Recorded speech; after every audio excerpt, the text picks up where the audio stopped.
j'espère que vous allez bien. Ça y est, c'est le printemps, j'ai changé ma petite déco comme vous pouvez le voir. J'ai mis du vert, voilà, on est dans le thème à 100% et je viens vous parler de 3 livres qui sont pour moi parfaits à lire au moment du printemps, notamment parce qu'ils mettent en avant la nature et que bah on le sait, le printemps c'est le renouveau de la nature. Donc voilà, livres idéaux. Et je vous ai choisi 3 livres, comme souvent sur la chaîne, de 3 genres différents, d'auteurs qui viennent de pays complètement différents également, pour toujours plus de voyages et de diversité. C'est parti! J'ai pas fait exprès, mais je me suis rendu compte que dans ma vidéo de la semaine dernière sur 3 classiques jeunesse, je vous présentais un Disney avec le roman Pinocchio. Et cette semaine, je vous présente Bambi, voilà, de Félix Salten. Donc c'était un auteur allemand, le roman il est paru dans les années 20. Et là, moi j'ai l'édition en français, évidemment, bien plus récente, chez Rivage. Dans les années 20, quand il est sorti, c'était considéré comme un roman pour enfants. Autant vous dire, c'est un roman pour adultes, hein. Clairement. En plus, bah, il est paru dans une édition pour adultes. Là, on est vraiment dans le cas typique où l'histoire originale par rapport au Disney est bien plus sombre que le dessin animé qu'on connaît. Là, c'est pas comme dans Pinocchio la semaine dernière.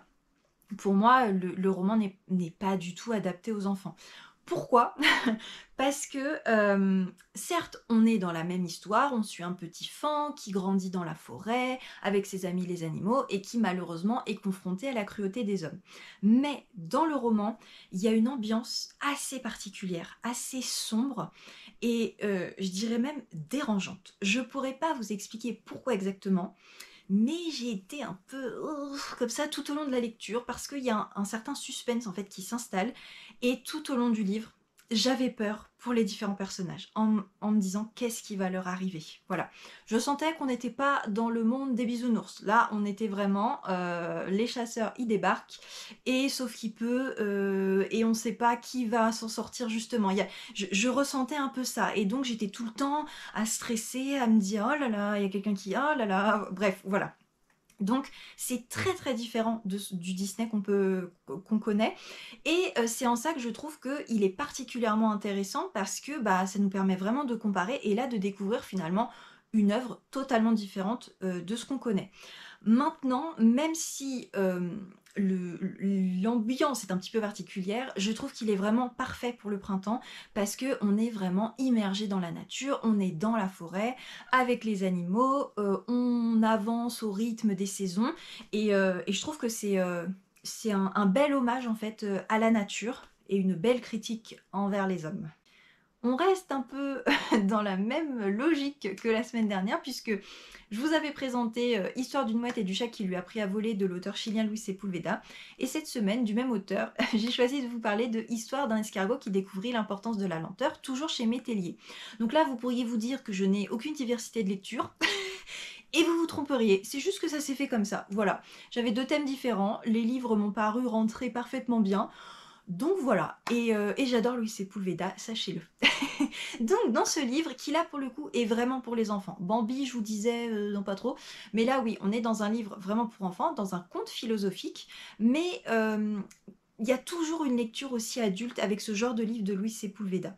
Et dans celui-là, on va suivre un escargot qui se pose beaucoup de questions, notamment pourquoi les escargots n'ont pas de nom, pourquoi ils s'appellent tous escargots, alors que les autres animaux ont un nom propre chacun, et surtout pourquoi ils sont si lents.